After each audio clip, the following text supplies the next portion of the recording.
Alors bonjour à tous.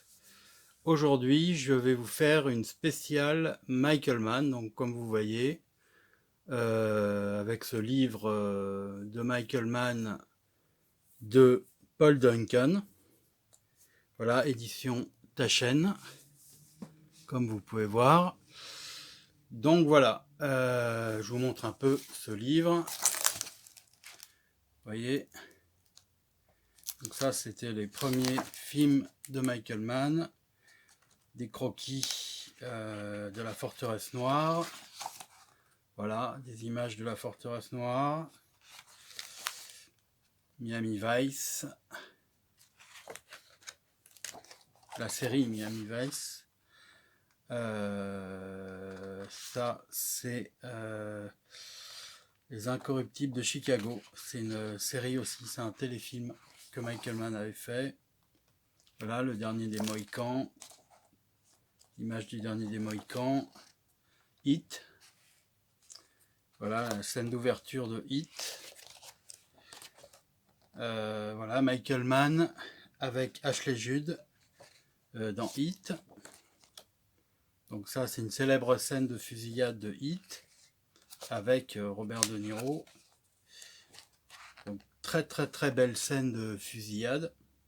Vous voyez, Al Pacino, Robert De Niro à droite. Ça, c'est une des scènes finales vers la fin de Hit.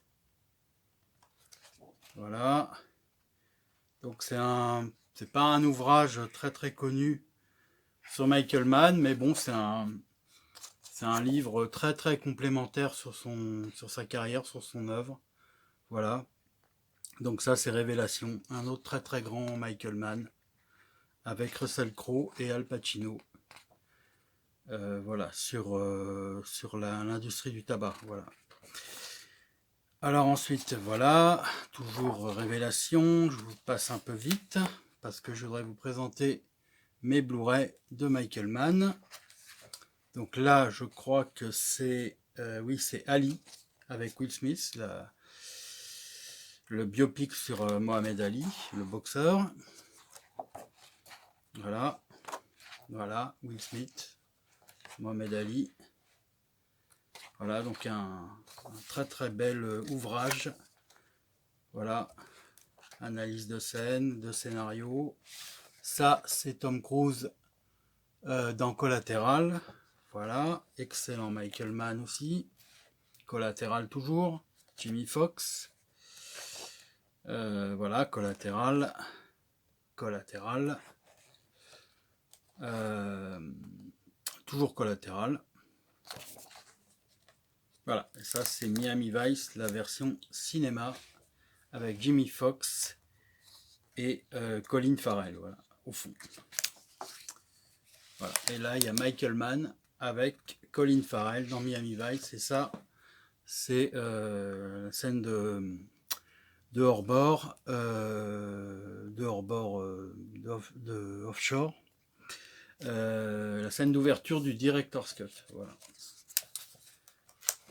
Donc ça c'est Miami Vice. Voilà, quelques affiches des films de Michael Mann. Tiff, donc c'est Le Solitaire en français avec James Caan. Ça c'est le premier long métrage officiel de Michael Mann. Avant il avait fait Comme un homme libre, voilà, qui était un film télévisé. Si je me trompe pas, c'était un film télévisé, mais il me semble que c'est sorti au cinéma.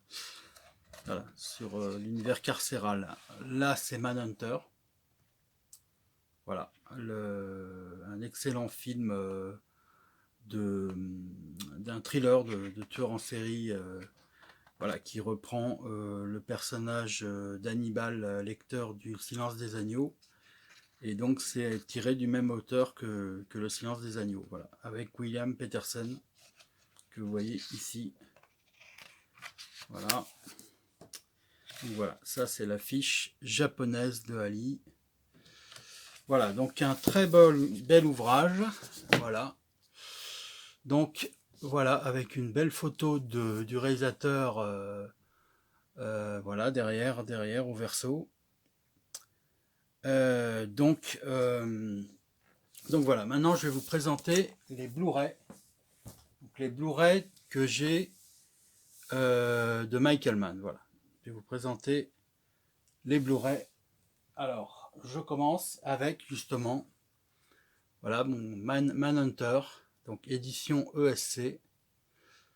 Voilà, donc ça c'est le film avec William Peterson que j'évoquais à l'instant. Voilà, donc un excellent thriller. Voilà, si ça veut devenir un peu net, je vais un peu zoomer. Voilà. Donc, alors Manhunter.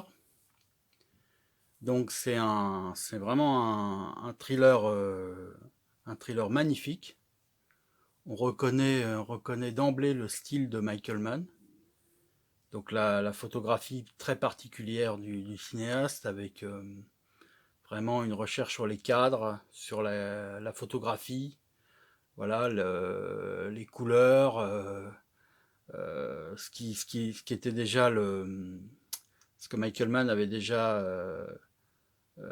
fait avec la série Miami Vice, voilà, Deux flics à Miami en français. C'est-à-dire que c'est vraiment un style particulier qui pourrait résumer à lui seul le le style de la décennie 80. Voilà. C'est c'est vraiment voilà, c'est vraiment le style des années 80. Et alors ce film Manhunter, moi je préfère, même si j'aime beaucoup Le Silence des agneaux aussi de Jonathan Demme, mais je crois que je le préfère au Silence des agneaux, voilà, qui est un peu donc qui reprend, on retrouve le personnage d'Hannibal Lecter dedans, mais là dans un second rôle. Et là en fait on s'intéresse à un profiler, donc un policier, voilà, un enquêteur qui enquête sur les meurtres en série, voilà, les tueurs en série. Et donc il va être confronté à un tueur donc qui a commis un meurtre horrible, voilà, donc sur une famille. Et donc le policier Will Graham, qui est joué par William Peterson. Donc en français, le titre, c'est Le Sixième Sens.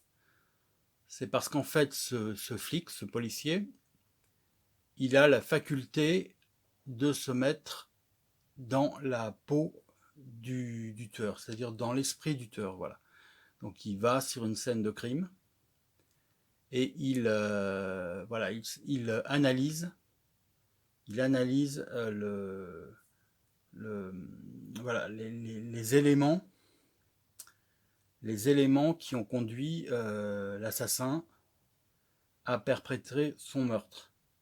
Donc il va vraiment fouiller très très loin dans le cerveau du tueur, au point que ça va l'impacter lui-même.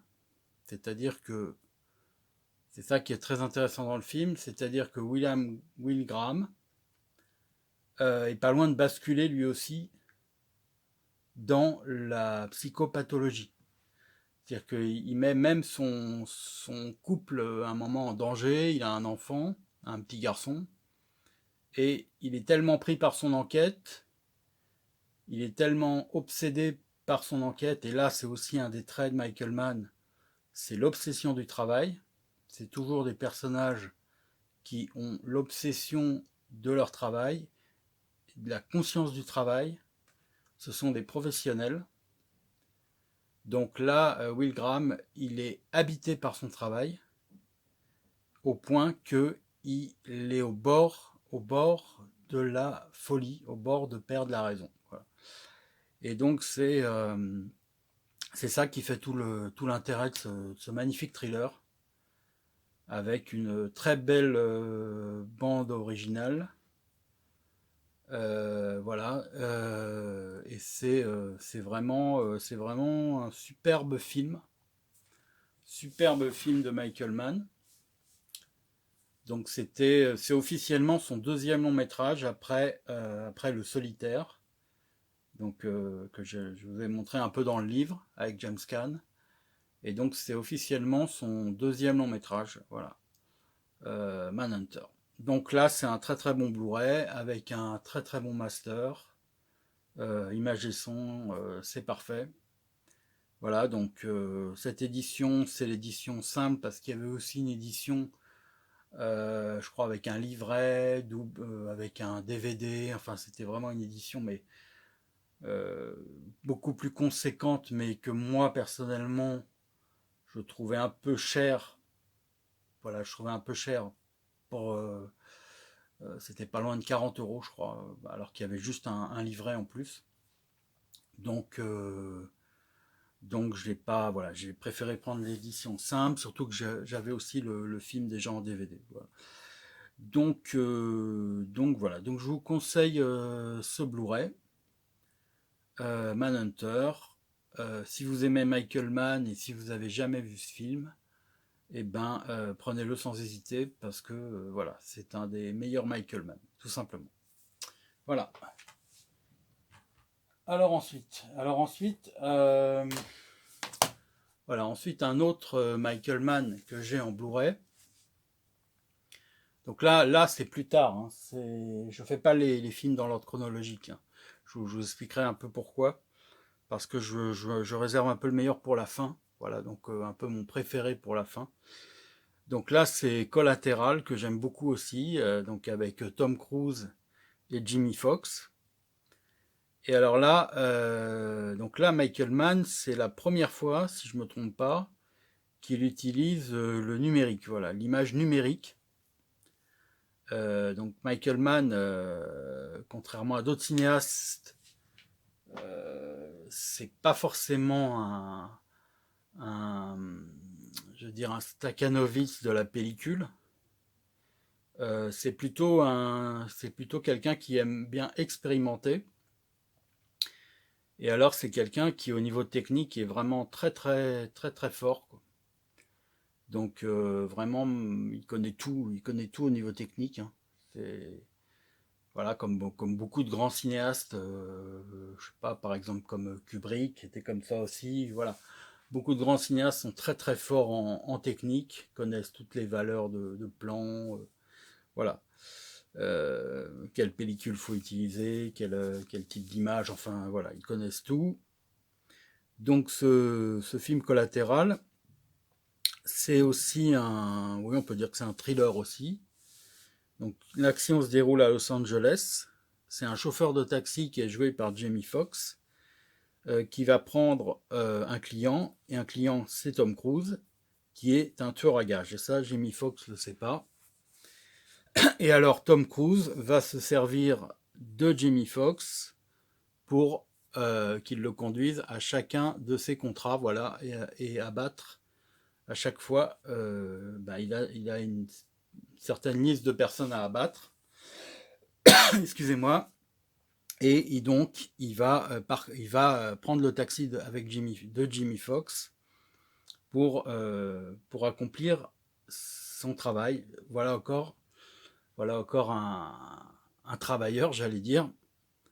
Mais bon, voilà, c'est un tueur à gages, mais c'est son travail, voilà, c'est de l'accomplir. Et là, c'est un peu un point commun avec le précédent film que je vous ai présenté, c'est que Tom Cruise est littéralement obsédé par son travail, c'est-à-dire c'est vraiment une machine. C'est un être humain, mais d'une froideur, donc il est, en fait, c'est un psychopathe, mais qui est totalement, c'est un peu comme le Terminator avec Schwarzenegger, c'est-à-dire que même si c'est pas une machine, c'est un être humain, c'est vraiment un homme-machine, c'est-à-dire qu'il se comporte vraiment comme une machine, il n'a aucun sentiment, il accomplit sa mission sans aucun état d'âme, il va jusqu'au bout à chaque fois, au point qu'il peut même, il y a même une scène qui est vraiment excellente où Tom Cruise est passionné de jazz et un de ses clients, c'est un saxophoniste, je crois, de jazz. Tom Cruise a un échange avec le saxophoniste et on se dit qu'ils vont sympathiser, voilà. Mais comme Tom Cruise est habité par sa mission et veut aller jusqu'au bout et ne se pose aucune question, il descend le saxophoniste. Voilà, donc ça montre vraiment la détermination du personnage. Et alors Jamie Foxx, alors là, lui, c'est totalement le contraire. C'est un homme très humain, mais qui est pétri de doutes, qui est plein de doutes. Et comme Tom Cruise, c'est aussi quelqu'un de très professionnel qui aussi est habité par son travail de chauffeur de taxi. Voilà. Qui en fait est pris constamment, le personnage de Jamie Foxx est pris dans un dilemme entre son travail de chauffeur de taxi et une autre vie qui rêve. Et en fait, c'est là où la rencontre avec Tom Cruise est intéressante, puisque Tom Cruise va agir comme une sorte de révélateur de Jamie Foxx en pointant chez lui cette indécision permanente, c'est-à-dire qu'il va montrer à Jamie Foxx que dans la vie, on peut mourir à tout instant, du jour au lendemain, on peut être descendu, on peut avoir un accident, on peut mourir, et que quand on a un projet dans la vie, comme celui de Jamie Foxx, de changer de vie, voilà, je ne sais plus exactement quel est son projet, mais il a un autre projet.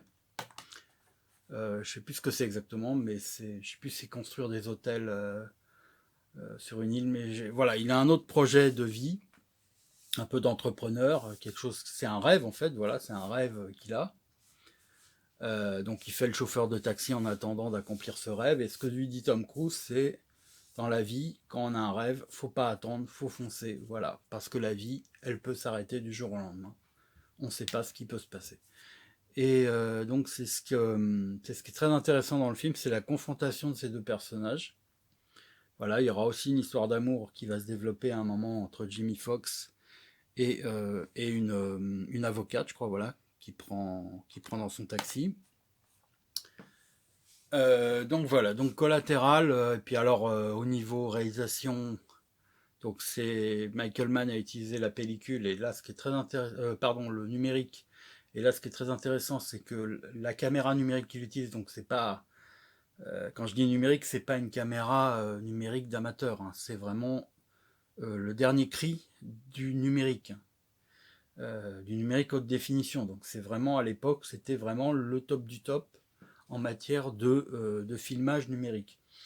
Donc Michael Mann, il utilise Los Angeles de nuit, et en fait ce qui est très intéressant dans ce film, c'est que tout spectateur peut se dire en voyant le film, je n'ai jamais vu une ville comme ça, la ville de Los Angeles, filmée de cette manière, montrée de cette manière.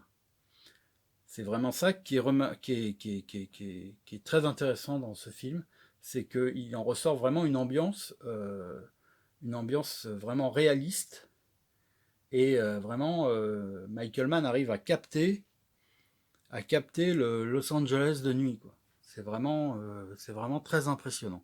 Et alors il y a une scène magistrale dans une boîte de nuit, voilà, où Tom Cruise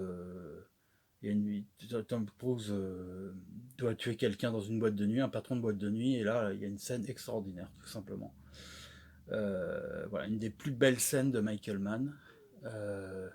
Donc, voilà, Collatéral, totalement recommandé, très grand film, classique même, on peut dire, de Michael Mann. Voilà. Alors ensuite,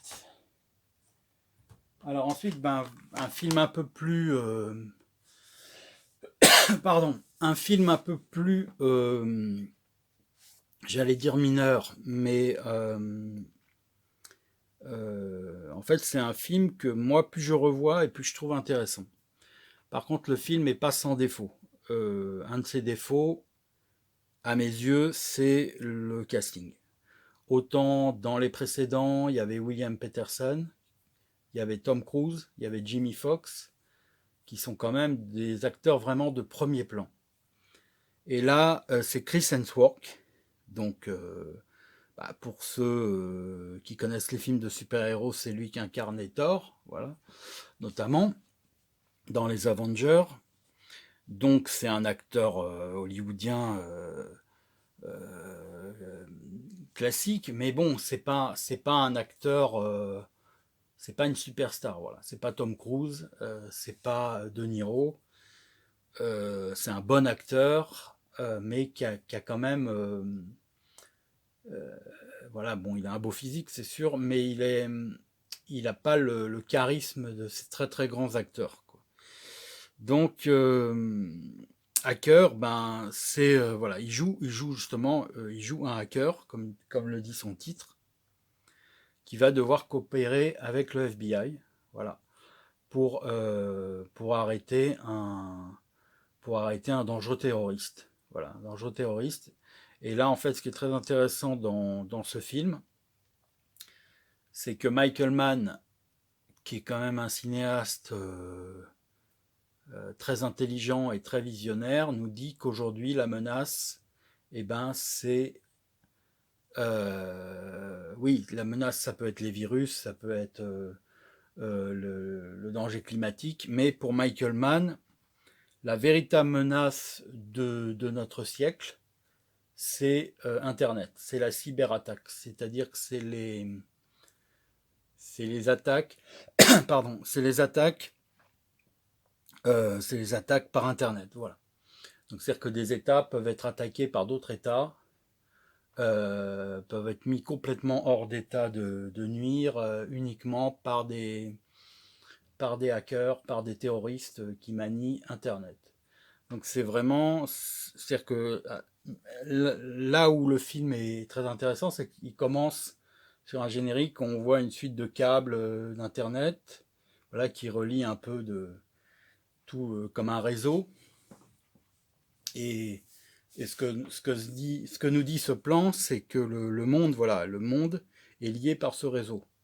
Si ce réseau saute, tout saute, voilà, tout plante et il n'y a plus rien, voilà. Donc c'est ce qui est très intéressant dans ce film. Et le film a aussi une vision mondiale, une vision internationale qui est très intéressante aussi. C'est-à-dire que on parcourt des pays, voilà, on parcourt d'autres pays, d'autres cultures, et vraiment, ce film, il offre une vision du monde qui est assez réaliste, voilà, qui est assez lucide, une vision de notre monde. Et en fait, c'est un film qui n'a pas marché du tout. Donc malheureusement, Michael Mann, bah, depuis, n'a pas pu faire de film depuis ça. Bon, il a quelques projets, mais un projet c'est Renzo Ferrari notamment, je crois. Mais il a pas, voilà, depuis ce film, sa carrière est en stand-by. En plus, bon, il est plus tout jeune. Bon, c'est pas non plus un vieillard, mais bon, voilà, donc sa carrière malheureusement est un peu arrêtée suite à l'échec de ce film, qui vraiment, pour moi, est pas du tout est pas du tout, voilà, est pas du tout mauvais, quoi. C'est-à-dire que c'est un film, plus je le revois, plus je l'apprécie, plus je trouve des qualités et plus je le trouve profondément intelligent, comme un peu tous les films de Michael Mann. Voilà. Et en fait, c'est un film qui ne donne pas forcément l'apparence qu'il est. Voilà. C'est-à-dire que c'est souvent un peu le cas dans tous les films de Michael Mann, c'est qu'il faut toujours se dire que derrière chacun de ces films, il y a une interprétation du monde, il y a autre chose. Voilà, il faut voir un autre message derrière. Il nous délivre des messages, il nous donne des clés pour comprendre. Donc c'est là où c'est un très grand cinéaste aussi. Voilà. Un peu comme Kubrick, les grands cinéastes comme ça, où il y a plusieurs couches de lecture dans leurs films. Et Michael Mann, ben voilà, il sait vraiment il sait prendre la température de l'époque, si je peux dire. Voilà. Donc Hacker, ben c'est vraiment à voir aussi, hein. C'est vraiment un très très bon film si vous l'avez pas vu. Hélas, voilà, hélas, considéré comme mineur dans la carrière de Michael Mann. Et le Blu-ray, ben rien à dire, c'est un film assez récent, donc au niveau technique, c'est vraiment, voilà, il n'y a rien à dire, c'est très très bon. Alors ensuite,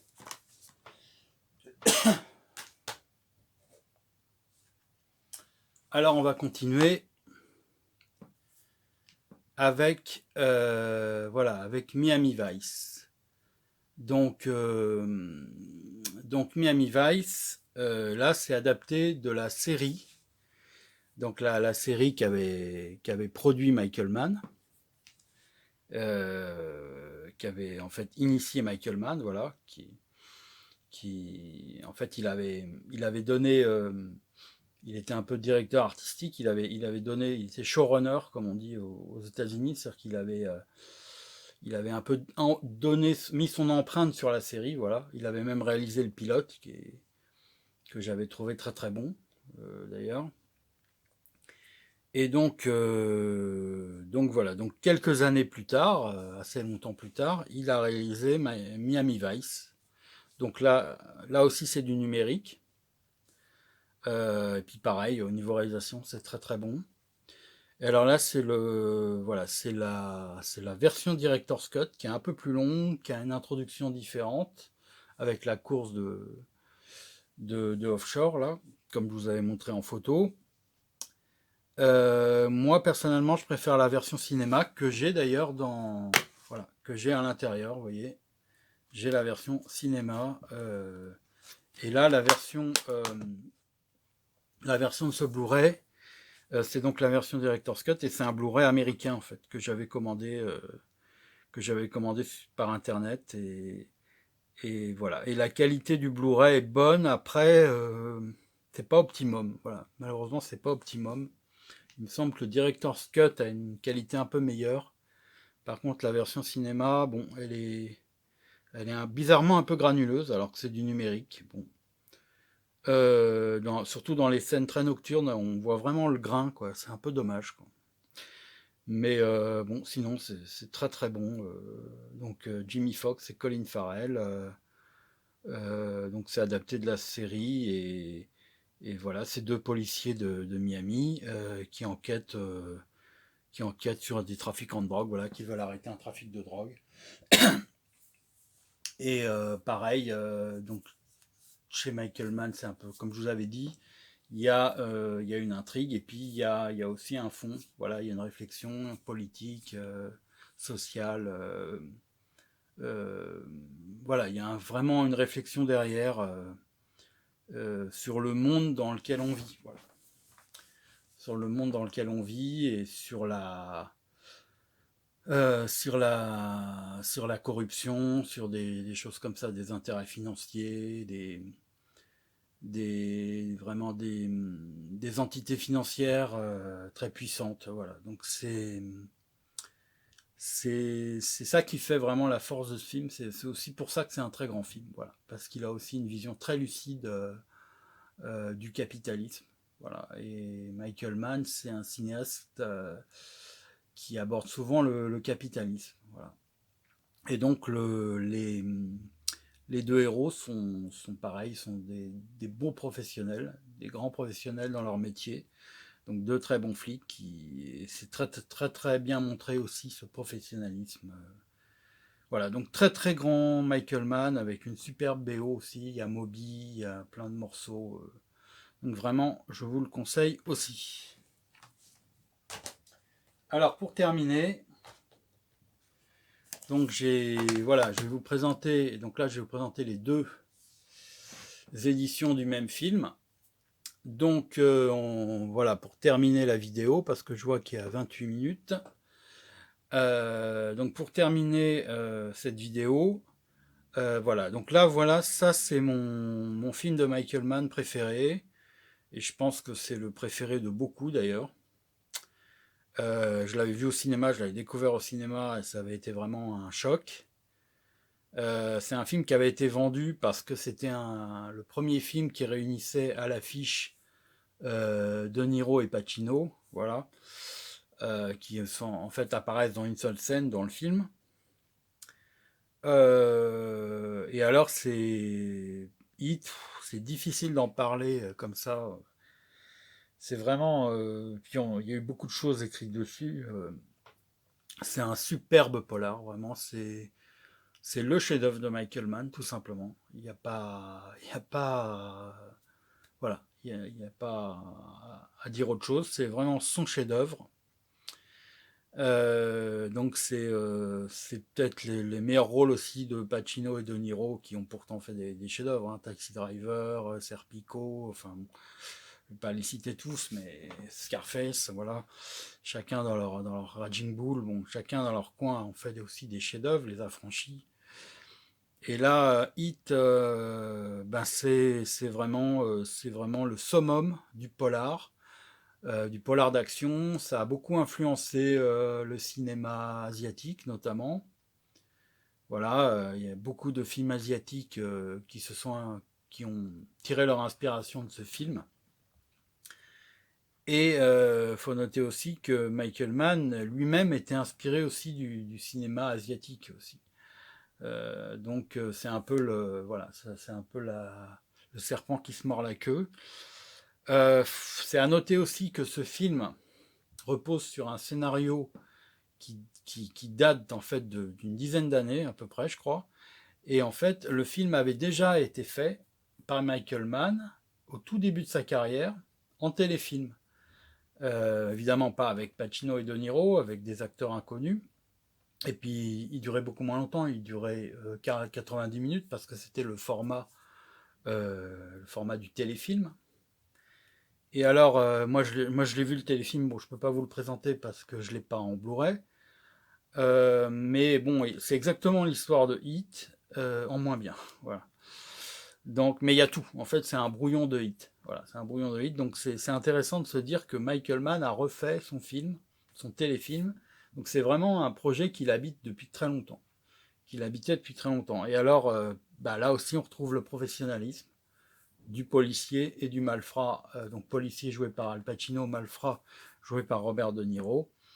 Et c'est la confrontation des deux. Et là où le film, qui dure quand même près de 3 heures, est vraiment très, très intéressant, c'est que c'est pas seulement un jeu du chat et de la souris entre deux malfrats, c'est voilà, c'est toute la psychologie des deux personnages qui est disséquée. Michael Mann montre à chacun leur vie. Donc voilà, la vie intime de chacun des deux protagonistes, euh, leur, euh, les proches, les gens avec qui ils travaillent. Voilà, tout le contexte psychologique, leur vie familiale, leur vie amoureuse. Et donc tout est disséqué dans le film. Et ce qui est très très fort aussi, c'est que chaque personnage de Hit, il n'y a aucun personnage secondaire, même si évidemment on peut dire que De Niro et Pacino sont les personnages principaux, mais tous les personnages au niveau de la psychologie, vraiment un personnage très très secondaire de policier, et ben Michael Mann va toujours les traiter avec une grande justesse psychologique. Voilà, il va leur donner vraiment quelque chose qui va leur permettre d'exister et qu'on va y croire. Voilà. Donc c'est vraiment très très fort. Et puis alors au niveau action, il y a des superbes scènes, à commencer par la scène d'ouverture, voilà, avec un camion. Un camion et un braquage, voilà, avec des masques de hockeyeurs, voilà. Il y a en milieu de film, il y a une fusillade magistrale qui est une des plus belles du cinéma de Michael Mann et du cinéma tout court, avec un réalisme incroyable, quoi. Michael Mann, il a même reproduit le bruit des armes, vraiment le bruit réaliste des armes. Donc par exemple Pacino tire, c'est vraiment en plus, bon, moi j'avais vu le film au cinéma, vraiment au cinéma, ou alors si on a une bonne installation sonore, là vraiment on est plongé au cœur de la scène. Hein, et alors au niveau chorégraphie de la scène, voilà, c'est magnifiquement agencé. Euh, c'est c'est inoubliable. Voilà, c'est un film incroyable, extraordinaire. Donc là, pour terminer, donc j'ai deux éditions. Donc la première, voilà, c'est une édition que j'ai depuis longtemps. Donc celle de droite, c'est la version cinéma, donc avec une qualité technique honnête sans plus. Mais par contre, voilà, c'est la version cinéma, c'est tel que le film était sorti au cinéma. Et alors la version à gauche là, c'est un steelbook. Vous voyez, c'est un steelbook. Et alors il y a deux Blu-ray, il y a un Blu-ray de bonus et il y a le film. Et alors là, c'est donc aussi la version cinéma, mais retravaillée par Michael Mann. C'est-à-dire qu'il a un peu modifié son montage, très très légèrement. Il a vraiment, voilà, c'est pas un director's cut parce que vraiment c'est des toutes petites modifications. Et puis il a aussi retravaillé l'étalonnage, donc c'est l'image, c'est un bleu un peu différent. Bon, c'est une dominante bleue le film, mais c'est une image un peu différente. Voilà, c'est là où Michael Mann aussi exprime son perfectionnisme, c'est-à-dire qu'il ressort son film et il supervise l'étalonnage et il peut pas s'empêcher de retoucher un peu le film. Voilà, donc mais ça ne nuit pas du tout, y a aucun, voilà, le film est exactement le même. D'ailleurs, moi je l'avais revu au cinéma pour écrire une critique dessus un site internet de cinéma.